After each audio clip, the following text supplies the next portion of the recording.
A 5-year-old in Japan can focus on one activity for nearly 45 minutes.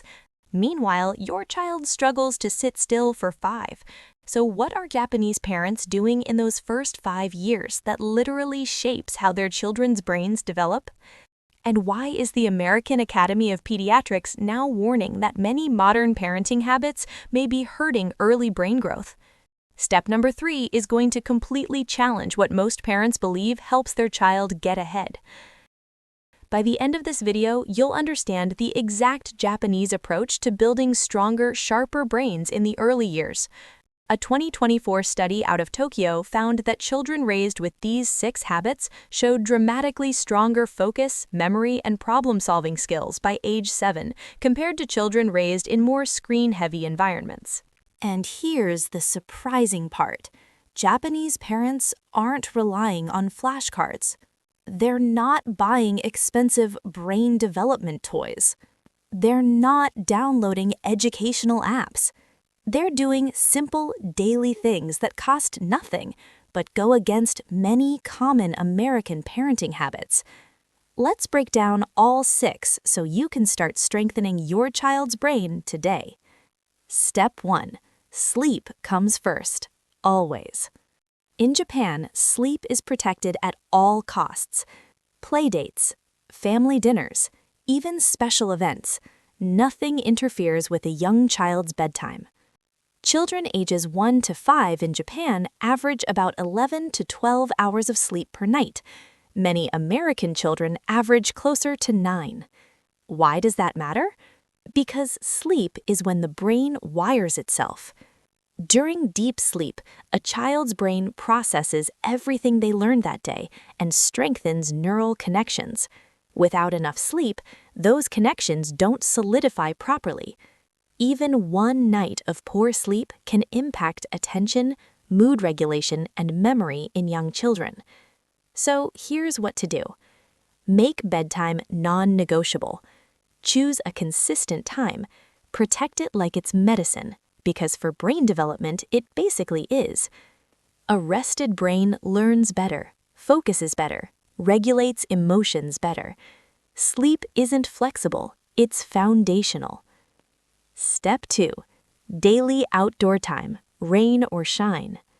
Japanese children spend at least 1 hour outside every day, not just structured playground time, real outdoor environments, trees, dirt, open space, parks, gardens.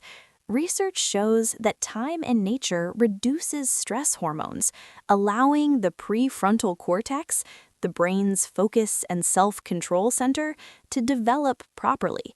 Children who spend consistent time outdoors show better emotional regulation and stronger attention spans. Encourage outside time daily.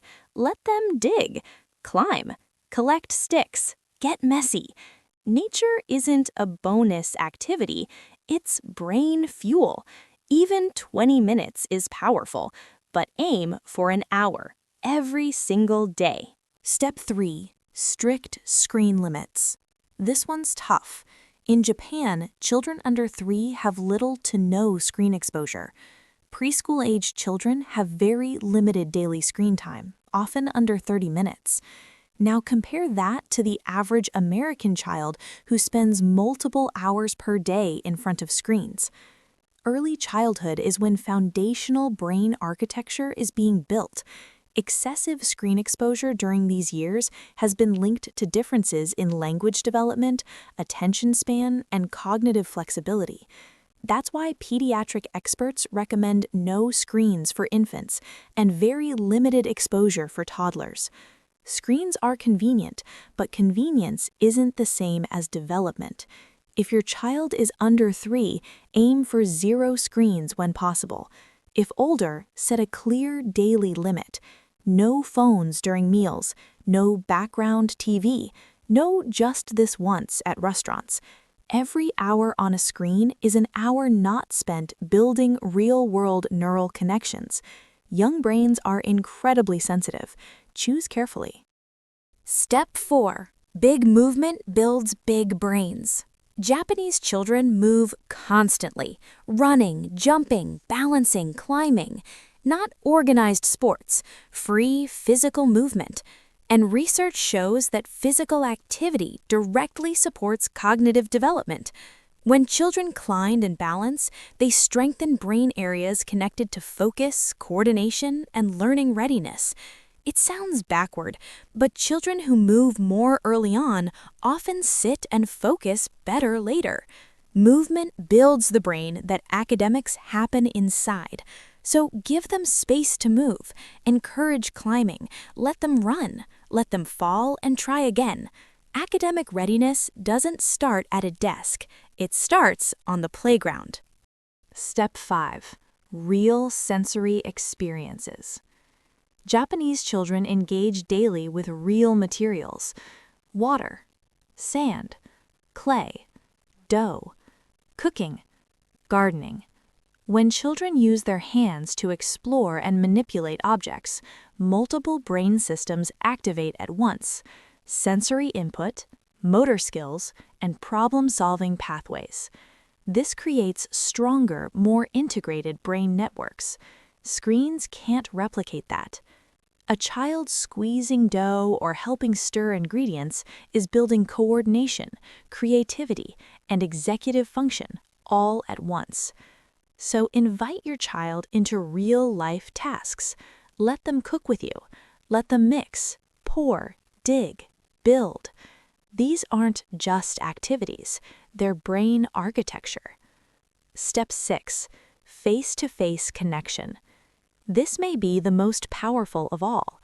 Japanese parents spend intentional time in real conversation with their children, not just being in the same room, not scrolling on a phone while the child plays, but actual back-and-forth interaction, talking, listening, responding. Language exposure in early childhood is one of the strongest predictors of later academic success, but it must be interactive. Children need to hear words, process them, and respond. Get on the floor. Narrate what you're doing. Ask questions.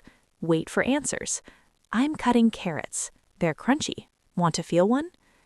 Language builds thinking. Thinking builds the brain. Your focused attention is more powerful than any app. The bigger philosophy behind it all. Here's what ties everything together. In Japan, the first 5 years are about building the foundation, not pushing academics. No drilling flashcards, no pressure to read early, no racing ahead. The focus is sleep, nature, movement, sensory play, connection. And research consistently shows that children who build strong foundations through play and relationship develop stronger academic skills later than children pushed into early formal learning. Their brains are ready when it matters. So if you're stressing about getting ahead, pause. Your job right now isn't early academics, it's building a strong brain. Quick recap. Protect sleep. Get outside daily. Limit screens strictly. Encourage physical movement. Provide hands-on sensory play. Prioritize real conversation and connection. These 6 habits build brains that are ready to focus, learn, and thrive. Not because you rushed academics, but because you built the foundation first. Which one of these is hardest for you right now? Drop the number in the comments. I want to know. And next week, I'm breaking down the daily habit that helps Japanese kids develop incredible self-control as early as 18 months. Make sure you subscribe so you don't miss it. See you next week.